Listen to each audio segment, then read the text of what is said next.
ઓમ શાંતિ.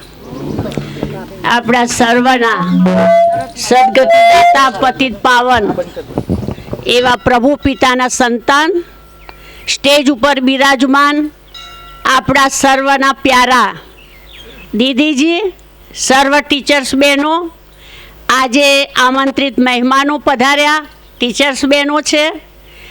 આ સ્થાન ઉપર એટલું સુંદર ગોડલી સ્ટુડન્ટ બનશે, ગોડલી યુનિવર્સિટી. અને અહીંયા આવનાર એ આજે સાયન્સ યંત્ર માનવ બનાવ્યો, મહામાનવની બનાવી શક્યા.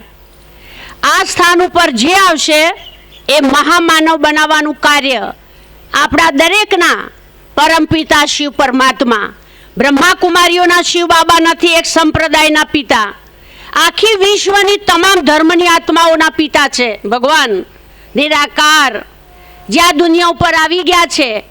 આ એમની ખોલેલી આ યુનિવર્સિટીનું આજે ખાતમુહૂર્ત થઈ રહ્યું છે. આપ સર્વ ભાગ્યશાળી આત્માઓ છો કે આજે અહીંયા લાભ લીધો છે. આ સ્થાન ઉપર એટલું સુંદર ભવન બને, અનેક આત્માઓ અહીંયા આવી અને સુખ શાંતિ પ્રાપ્ત કરે. આજે બધી જ આત્માઓ શાંતિની ભિખારી છે. દુકાનમાં ક્યાંય શાંતિ મળતી નથી. આ શાંતિનું કેન્દ્ર છે અને અહીંયા આવનાર દરેક મનુષ્ય સુખ શાંતિ સંપન્ન બનશે. આ આપણા માટે બની રહ્યું છે. પરમાત્મા, આપણે એમ કહીએ કે બાબાનું ઘર છે, બાબાનું ધામ બની રહ્યું છે, પણ કલ્યાણ આપણું કરવા માટે ભગવાન આવી ગયા છે. અંજાન ના રહી જતા કુંભકર્ણની નિંદ્રામાં કે હવે જાગવાનો સમય છે. દુનિયામાં ઢોલ નગાડા વાગી રહ્યા છે શેના? વિશ્વ પરિવર્તનના. આપણે જોઈ રહ્યા છીએ એક સમસ્યા દરવાજો ખખડાવે છે અને 4 સમસ્યાઓ તૈયાર છે. તો ચોફેર જોવા જઈએ તો આજે કયો સમય ચાલી રહ્યો છે? હવે ખરેખર જાગવાનો સમય છે અને અહીંયા એક એક આત્મા ભવન બનાવી શકે એટલી તાકાત છે દરેકની અંદર. તો આજે આ ચાન્સ કોઈ ના ભૂલતા. આ ચાન્સ જશે તો ફરીથી 5000 વર્ષ પછી આ ચાન્સ નહીં આવે. અબ નહીં તો કબ નહીં. આ તો એ બાજી છે. એટલે આ તકને ના જવા દેતા. આ સુંદર એક તક આવી છે. ભગવાન ભાગ્ય વેચવા આવ્યા છે, ભાગ્ય બનાવવાની કલમ આપણા હાથમાં આપી છે. એટલે પછી એમ ના કહેતા કે મોઢું ધોવા જઈએ.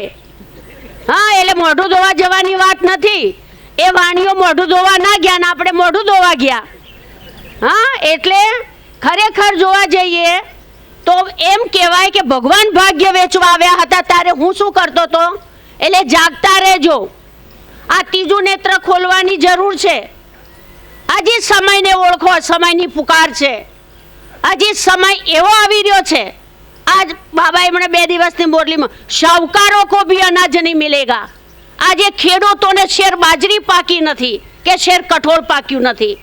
અત્યારે ટોટલ મગફળીઓ ખલાસ થઈ ગઈ. અત્યારે બિચારા લાલ પાણીએ રોવે છે ખેડૂતો. સમય કેવો આવી રહ્યો છે? એમને એમ બધું રહી જશે. પણ જેને ભગવાનના કાર્યમાં અને જો ઇન્વેસ્ટમેન્ટ કરીએ, જો ફાયદો થતો હોય ત્યો તો પહેલા પૈસા રોકવા પડે કે નહીં? કે પછી એના પહેલા આપણને નફો મળી જાય? ના મળે. એટલે અહીંયા ઇન્વેસ્ટમેન્ટ કરજો બહુ વિચારીને.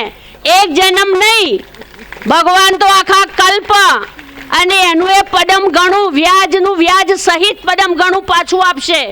આ છેલ્લો જન્મ છે એમ સમજી લેજો કે અત્યારે ભગવાન આરામથી દાલ રોટી ખવડાવી રહ્યા છે. ભગવાન દો સબ્જીયા નહીં ખિલાएंगे. वो સમય આવશે દાલ રોટી પ્રેમથી ખાશો ત્યારે ખાઈ રહ્યા છીએ. આજે ઘણા એવા લોકો જેને ઉપવાસ થઈ જતા છે. એટલે આ સમય છે ભાગ્ય બનાવવાનો. બરાબર ભાગ્ય બનાવી દેજો.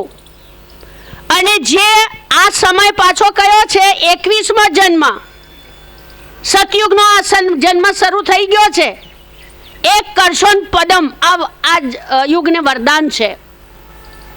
એક બાજરી વાઈએ છીએ 500 આપણે 500 ગ્રામ અને 50 મણ ઘરે લઈને આવીએ છીએ. તો પ્રકૃતિ દાતા છે, ભગવાન દાતા છે. એકનું અનેક ગણું આપવા વાળા છે. અને ભગવાનને છીનવું હોય તો છીની શકે એવી તાકાત છે એનામાં. પણ ભગવાન જો છીનવા બેસે ને તો આપણું ભાગ્ય નહીં બને.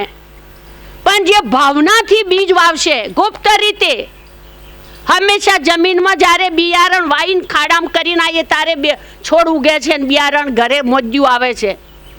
એટલે વિચારી લેજો, આ એક તક મળી છે. અહીંયા જે આવ્યા છે ભાગ્યશાળી આત્માઓ આવ્યા છે.